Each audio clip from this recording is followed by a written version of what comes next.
TV7 Israel News is made possible thanks to your generous donations.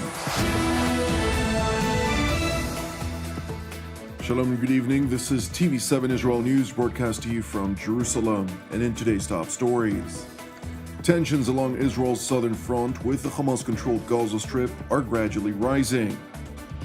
The Israeli Defense Ministry announced that it conducted a successful test of its Arrow 2 missile system, elevating Israel's aerial defense capabilities against long-range surface-to-surface missiles, including ballistic missiles capable of carrying a nuclear payload.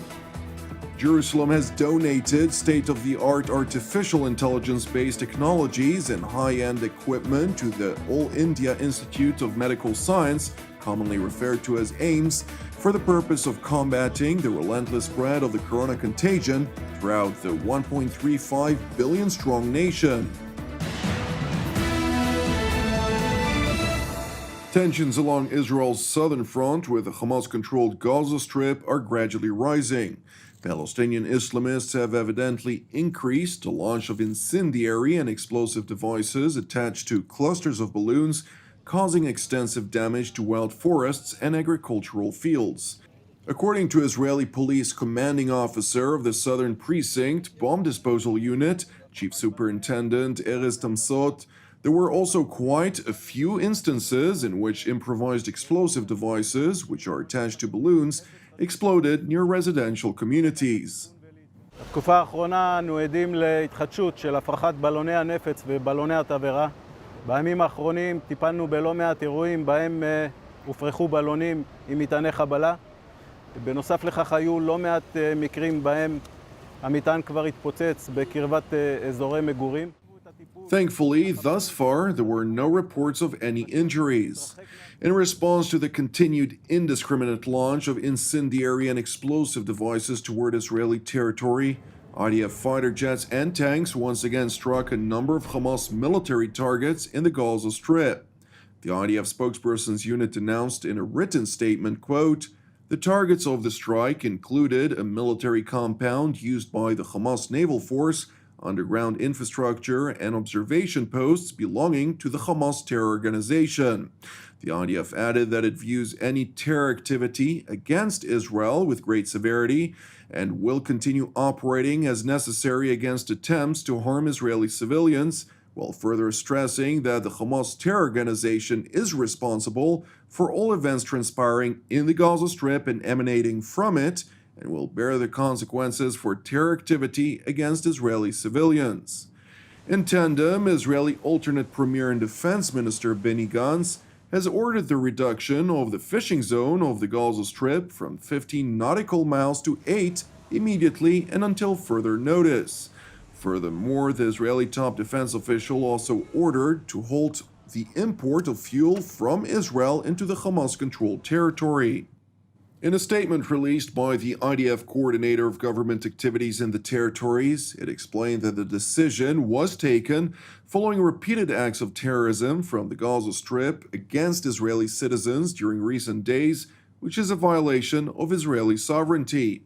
The statement further reiterated that Hamas is fully accountable for all that is done in the Gaza Strip, as well as for actions launched from Gaza against Israel. Hamas will therefore have to deal with the consequences of the violence committed against the citizens of Israel. In other news, the Israeli Defense Ministry announced that it conducted a successful test of its Arrow 2 missile system late last night in cooperation with the United States Defense Agency, Israel Aerospace Industries, and the Israeli Air Force. Throughout the test, the Arrow 2 system successfully engaged a Sparrow target missile, which simulates a long-range surface-to-surface missile, including ballistic missiles capable of carrying a nuclear payload.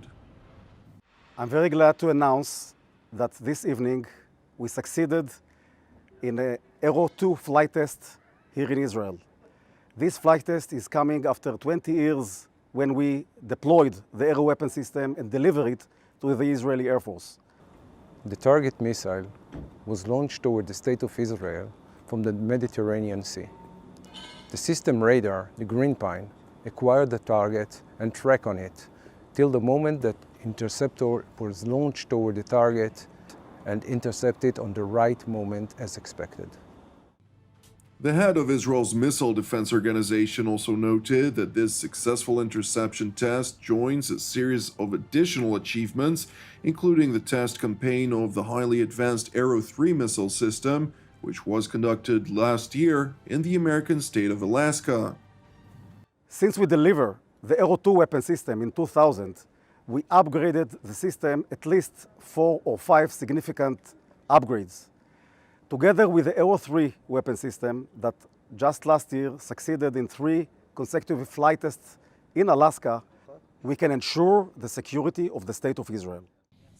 According to a statement by the Israeli Defense Ministry, both Arrow systems demonstrated advanced operational capabilities, while further noting that the integration of both systems in Israel's air defense mechanism significantly expands and enhances the state's capability to defend against current and future threats. It is important to know that all of the Israeli aerial defense systems, which in addition to the long-range Arrow systems include the medium-range David Sling and the short-range Iron Dome, are joint Israeli-American ventures and are separately employed by both respective militaries.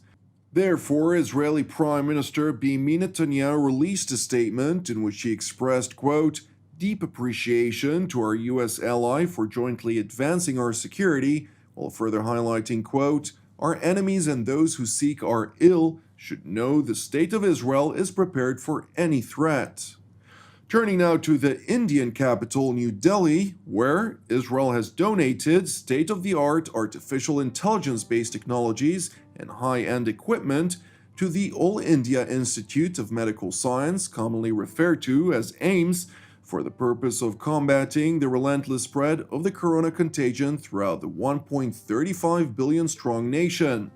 Israeli ambassador to India, Ron Malka, said that Jerusalem's contribution to New Delhi was made as part of the Israeli-Indian cooperation to fight the ongoing COVID-19 pandemic. This equipment that you are now sharing with AIIMS Hospital is the most advanced technological medical equipment that we developed in Israel, especially for fighting COVID-19. Some of it was invented and developed by the defense companies of Israel, utilizing technologies that are used for defense and implemented in medical devices just for fighting COVID-19, and only those that were found useful and efficient. So we collected, I myself went to the leading hospitals in Israel, accompanied by the experts of our Ministry of Health, and we located the most efficient and useful medical equipment that is used for fighting COVID-19 in our leading hospitals, and we brought it here. Ambassador Malka further revealed that the contributions of the high-end equipment by Israeli companies and separately a special fund allocated by the Israeli Foreign Minister Gabi Ashkenazi were made out of Israel's love for India. Some of it was contributed by the companies that just love India, and some of it was purchased with a special fund that was allocated by our Minister of Foreign Affairs, Mr. Gabi Ashkenazi. It is important to mention that Israel and India are also jointly testing diagnostic technologies with the goal of conducting rapid coronavirus tests within tens of seconds in a joint venture which aims to enable the opening of airports, office buildings, schools, train stations, and more around the world. Thank you for watching us. As part of TV7's initiative, I would like to encourage you to join myself and the team here in Jerusalem today to lift up Monaco in prayer for its salvation and peace, alongside our ongoing prayers, of course, for the peace of Jerusalem, the salvation of Israel, as well as for all those who are impacted by the corona contagion worldwide. Furthermore, I want to thank all of our partners for your prayers and financial support, which allows us to continue with our daily productions here at TV7 Jerusalem. I'm Jonathan Hassan, wishing you an Erev Tov, and we will see you again tomorrow at the same time.